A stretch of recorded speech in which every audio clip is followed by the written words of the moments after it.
자, 반갑습니다 여러분. 오늘도 시장의 흐름 살펴보면서 봉크코인 생태계 안에서 어떤 기회가 숨어 있는지 얘기해 보도록 하겠습니다. 자, 먼저 최근 시장 전체적인 분위기부터 짚고 가겠습니다.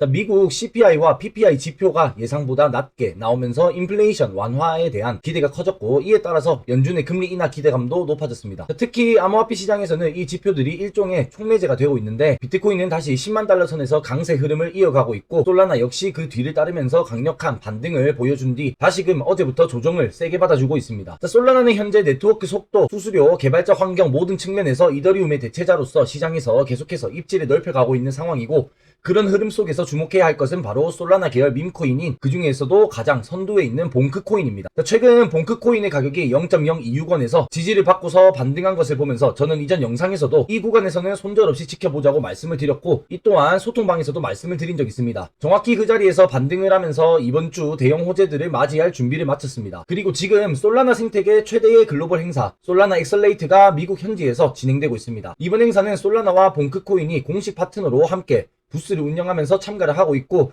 현지 부스 사진과 벽화까지 공개되면서 분위기가 매우 뜨거운 상황입니다. 자, 여기에 봉크코인의 홀더 수는 92만 명을 돌파했고 1조개의 소각까지 단 7만여 명만을 남겨두고 있는 상황이죠. 자, 이대로 간다면 이번 컨퍼런스 이후에 단기간에 100만 홀더 달성도 무리가 아니라고 생각을 하고, 그에 따라서 가격적인 모멘텀도 충분히 기대해볼 수 있다고 생각을 합니다. 자, 오늘 영상에서는 단순히 가격 이야기만 하는 것이 아니라 레츠 봉크와 봉크솔, 그리고 나스닥 상장사인 DFDV와의 파트너십까지, 자, 봉크 생태계의 구조적 성장과 실제 수익 모델이 어떤 식으로 진행이 되고 있는지 구체적으로 보여드리겠습니다.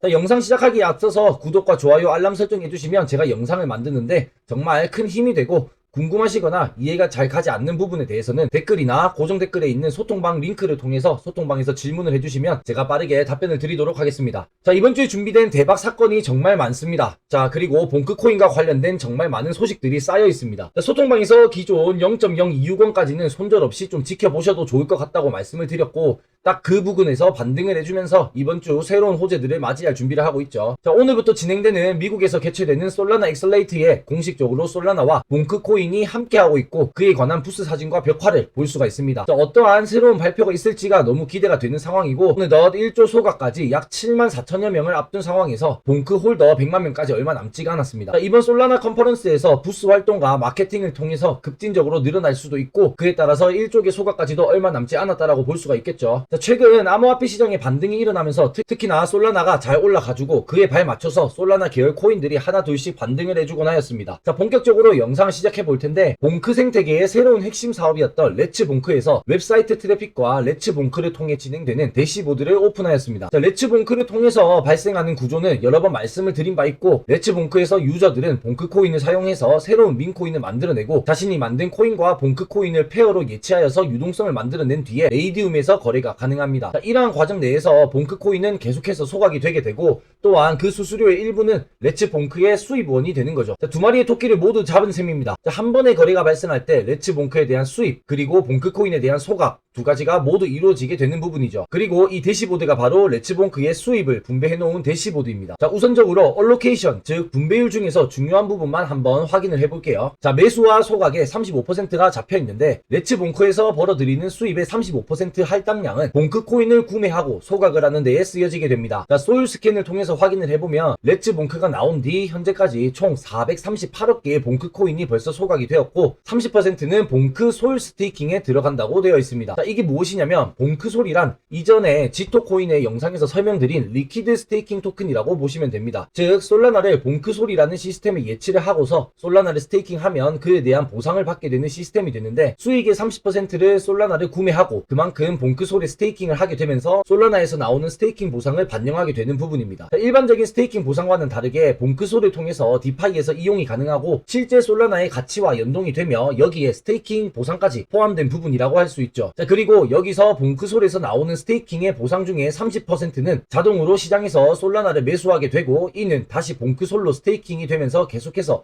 이자에 이자를 낳는 복리 수익 구조가 됩니다. 자, 솔라나를 락업하고 봉크솔로 스테이킹을 유지할 경우 솔라나는 사용이 불가능하게 되지만, 봉크솔을 통해서 디파이의 담보로 활용을 하여서 담보대출 혹은 LP 투자를 할 수도 있고, 이러한 흐름이 생태계 내에서 자산순환 구조를 만들어주기 때문에 봉크 생태계의 가치 안정성과 지속적인 보상 흐름을 지원할 수 있게 됩니다. 자, 이러한 부분들이 진행이 되면서 레츠 봉크의 성장세를 볼 수가 있고, 우리는 봉크 코인의 또 하나의 소각 시스템이 매일매일 얼마나 소각이 되고 있는지, 그리고 봉크소를 통해서 얼마나 소각이 가능한지 예측하고 확인할 수 있게 됩니다. 자, 그리고 제가 봉크 코인을 통해서 어떻게 하면 추가적인 수입을 만들 수 있는지도 말씀을 드렸죠. 그중 하나가 바로 봉크 리워드였는데, 여기 보시면 4%가 봉크 리워드에 할당이 되어 있습니다. 즉 수입의 4%를 봉크 리워드에 투자한 사람들이 지분만큼 분배해서 갖게 되는 구조가 되는 거죠. 자, 그리고 두 번째 중요한 소식입니다. 디파이 디벨롭먼트 주식회사와의 파트너십이 진행이 되었죠. 자, 이 파트너십을 진행하는 회사가 사실상 엄청납니다. 디파이 디벨롭먼트 주식회사 DFDB는 현재 미국에 본사를 둔 기업으로서 나스닥에도 상장이 되어 있습니다. 기존에는 상업용 부동산 기술 플랫폼이었으나 솔라나 중심의 암호화폐 재무 전략으로 전환한 최초의 상장사입니다. 2025년 5월인 현재 이 회사는 약 10만 7천 개의 솔라나를 보유하고 있고,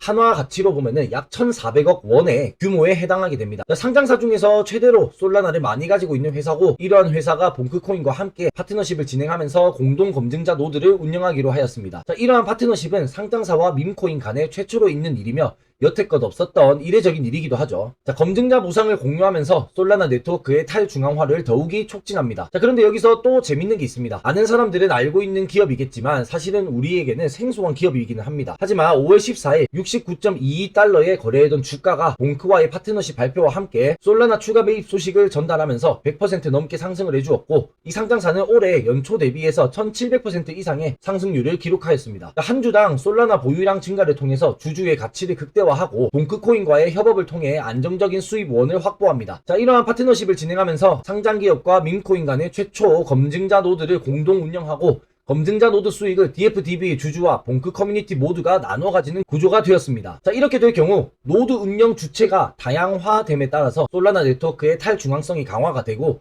과거 검증자는 기술 전문가나 혹은 소수 인프라의 주체에 집중을 했었지만 이제는 기업과 더불어서 커뮤니티가 직접 참여하고 특정 세력에 좌우될 가능성이 낮아지며 보안 또한 강화가 됩니다. 자, 상장사이다 보니까 자본이 있고 이러한 거대 규모의 기업이 솔라나를 대규모로 계속해서 매입하면서 스테이킹을 하고, 그러한 자금이 스테이킹으로 인해 잔금이 되다 보니까 솔라나의 전체적 가격 안정성에도 도움을 주게 됩니다. 그러함에 따라서 솔라나 생태계는 더욱이 활성화가 되게 될 거고, 그 뒤를 이어서 봉크 생태계 또한 자연적으로 더욱더 성장이 가능해지게 되는 거죠. 자, 봉크코인과 DFDB의 파트너십은 단순한 마케팅 파트너십이 아니라 솔라나 생태계에서 제도권 자금 유입과 탈중앙화 강화, 투명한 노드 운영, 그리고 밈코인의 제도권화 등 전방위적으로 긍정적인 효과를 주고 있습니다. 자, 이렇게 봉크코인은 현재 이미 ETP는 발행을 하였고 ETF를 대기 중이면서 기업과 함께 파트너십을 진행하고 더욱더 성장에 박차를 가하고 있다고 볼 수 있습니다. 자, 나날이 발전하고 있는 봉크코인, 이 봉크코인은 이제 단순한 밈코인이 절대 아닙니다. 자, 레츠봉크 생태계를 통한 유동성 공급과 지속적인 소각 구조,